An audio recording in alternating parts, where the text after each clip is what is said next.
Guys, आज हम करेंगे क्लास 10th मैथ्स एनसीईआरटी का बोर्ड एग्जाम के लिए जो सीबीएसई ने क्वेश्चन पेपर रिलीज किया है उसके सेक्शन सी से क्वेश्चन नंबर 31। क्वेश्चन नंबर 31 इस सेक्शन का सबसे लास्ट क्वेश्चन है। तो गाइस अभी हम स्टार्ट करते हैं क्वेश्चन नंबर 31।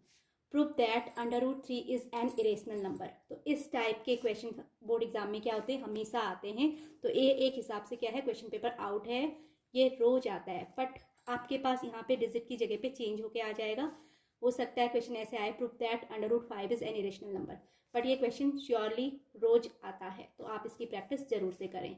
तो क्वेश्चन को कैसे सॉल्व करना है, इसको हम क्या करते हैं, स्टेप बाय स्टेप सॉल्व करते हैं। तो सबसे पहले, क्योंकि हमें क्या प्रूव करना है, √3 क्या है, एक रेशनल नंबर है, ये प्रूव करना है। तो हम सपोज कर लेंगे कि ये रेशनल नंबर है, इसके जस्ट अपोजिट हम इसको सपोज कर लेते हैं। तो let us suppose that √3 is a rational number. अब अगर हमने इसको रेशनल नंबर सपोज किया है तो उस कंडीशन में क्या होगा, then there are positive integer a and b such that. तो वहां पर अगर ये रेशनल नंबर है तो दो पॉजिटिव इंटीजर्स ए और बी इस तरीके से होंगे कि √3 को हम ए अपॉन बी की फॉर्म में राइट कर सकें, जहां पे कि ए और बी क्या है, को प्राइम नंबर्स हैं। को प्राइम का मतलब होता है कि दो नंबर्स जिनका क्या ना हो common factor, have no common factor other than 1, यानी 1 को छोड़कर इन दोनों में कोई भी कॉमन फैक्टर नहीं होगा।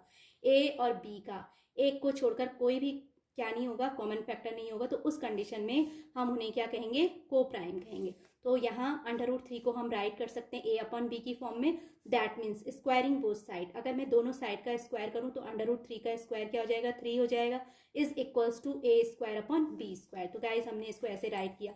अब देन हम उसके बाद क्या करेंगे, क्रॉस मल्टीप्लीकेशन करेंगे। तो वहां से 3 into B square is equals to A square आ जाएगा। बी स्क्वायर को हम, यानी कि इसको हमने सही फॉर्म में लिखा तो इसको हम राइट कर सकते हैं a square is equal to 3b square, या फिर इस 3 का ट्रांसफर इसके अपॉन में कर देंगे, ए स्क्वायर के अपॉन में। तो देन दिस इंप्लाइज दैट इसको हम राइट कर सकते हैं a square upon 3 is equals to b square. तो ये हमारी क्या है, यहाँ से क्या प्रूफ होता है, इस रिजल्ट को हम अच्छे से देख लेते हैं। A square upon 3 is equals to b square, इसका मतलब ए स्क्वायर क्या है, 3 से डिवाइड है। तो गाइज अब हम अप्लाई करेंगे theorem, if p is a prime number and p divides a square. अगर p क्या कर रहा है, a स्क्वायर को डिवाइड कर रहा है, p प्राइम नंबर है, देन श्योरली उस कंडीशन में क्या होगा, p डिवाइड्स a। तो p क्या करेगा, a को भी डिवाइड करेगा, where a is the positive integer, और a क्या होगा, कोई पॉजिटिव इंटीजर्स होगा। ठीक है, अगर p प्राइम नंबर है, p a स्क्वायर को डिवाइड करता है तो 100% p a को भी डिवाइड करेगा। तो ऐसे ही चेक कीजिए, यहाँ पर a स्क्वायर क्या हो रहा है, 3 से डिवाइड हो रहा है, तो इसका मतलब 3 डिवाइड्स a स्क्वायर, 3 क्या कर रहा है, a स्क्वायर को डिवाइड कर रहा है, रिजल्ट हमें b स्क्वायर मिल रहा है। तो दैट मीन्स 3 डिवाइड a, तो 3 क्या करेगा, a को भी डिवाइड करेगा। ओके, 3 डिवाइड्स a, और इस रिजल्ट को हम क्या कर लेंगे, इक्वेशन फर्स्ट एज्यूम कर लेंगे। अब सपोज करो 3a को डिवाइड कर रहा है, इसका मतलब क्या है, हम a को 3 की फॉर्म में समथिंग राइट करेंगे। समथिंग मीन्स होता है कोई इंटीजर, है ना। तो मैंने a equal to 3 into c, a b को छोड़ के कोई अदर इंटीजर लेना है, तो मैंने फॉर सम इंटीजर c, तो उस अदर इंटीजर c के लिए क्या होगा, a is equal to 3c।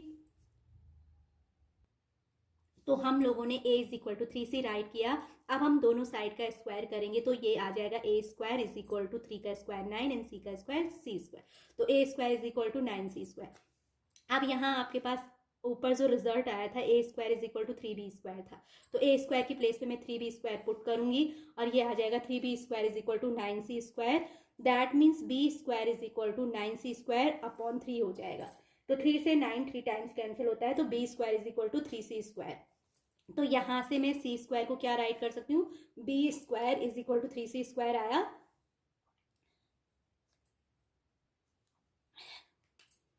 b square is equal to 3c square हम लोगों ने राइट कर लिया। तो यहां से c स्क्वायर की वैल्यू निकालेंगे तो वो b स्क्वायर अपॉन 3 होगी।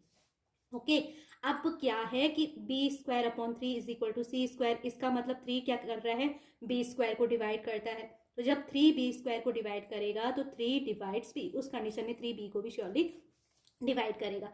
That is our equation second. Guys equation first and second से, क्योंकि सेकंड फर्स्ट इक्वेशन क्या कह रही है कि 3 divides a, and second equation कहती है कि 3 divides b, that means a and b का क्या होगा, कॉमन फैक्टर 3 होगा। तो from equation first and second we can see that a and b share at least 3 as a common factor. That is, इसकी meaning क्या होती है? That means होता है 3 divides a and b both. But हमने क्या एज्यूम्ड किया था कि ए और बी का क्या नहीं है? We have already assumed that, हमने ऑलरेडी एज्यूम किया था a and b has no common factor other than 1। हमने कहा था कि वो को प्राइम नंबर है। को प्राइम का मतलब है कि 1 को छोड़कर उसके अदर कोई भी कॉमन फैक्टर नहीं है। तो दैट मीन्स अब यहाँ पे उसका 1 को छोड़ के अदर कॉमन फैक्टर 3 हो गया। हमने 3 देखा कि उसका कॉमन फैक्टर है किसका? ए एंड बी बोथ का। तो this contradicts our assumption that √3 is a rational number. अब ये क्या कर रहा है? कंट्राडिक्ट कर रहा है हमारी अजम्पशन को। ठीक है, हमारी एजम्पशन यानी कि जो हमने एज्यूम किया, माना कि √3 रेशनल नंबर है, उसको ये कंट्राडिक्ट कर रहा है, यानी विरोधाभास इस चीज़ का ये कर रहा है। तो इसका मतलब क्या हो गया कि हमारी जो एजम्पशन है वो रॉन्ग है। हमने क्या एज्यूम किया था कि वो रेशनल नंबर है, वो रॉन्ग है। It means our assumption is wrong. अगर हमारी एजम्पशन रॉन्ग है तो दैट मीन्स √3 क्या नहीं होगा? Is not a rational number. तो ये रेशनल नंबर तो हो ही नहीं सकता, क्योंकि हमने इसको एज्यूम किया था √3 इज अ रेशनल नंबर। अगर हमारी एजम्पशन रॉन्ग है तो इसका मतलब क्या होगा? √3 is not a rational number. अब √3 रेशनल नंबर नहीं है तो दिस इंप्लाइज दैट, या हैंस करके हम राइट कर सकते हैं, hence √3 is a irrational number. ठीक है, इस तरीके से गाइस हम लोगों ने प्रूव कर लिया कि √3 क्या है? इरेशनल नंबर है। तो गाइस ये क्वेश्चन जो है बोर्ड एग्जाम में क्लास 10 की श्योरली आता है। आप इसकी प्रैक्टिस इसी तरीके से स्टेप बाय स्टेप कीजिए। तो आई होप आपको ये अच्छे से क्लियर हो गया होगा। अगर आपको मेरी ये वीडियो अच्छी लगी तो please like share and subscribe it, and thanks for watching again.